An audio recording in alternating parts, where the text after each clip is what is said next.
ஆலயம் செல்லுவதே அது மகிழ்ச்சியை தந்திடுதே. ஆலயம் செல்லுவதே அது மகிழ்ச்சியை தந்திடுதே. என் சபையுடனே உம்மை துதித்திடவே கிருபையும் கிடைத்திட்டதே.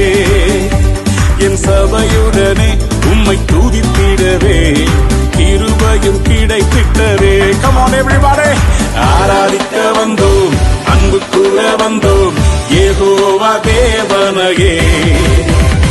துதித்திட வந்தோம், தொழுதிட வந்தோம், தூயவர் இயேசுவையே. கைகளை தட்டி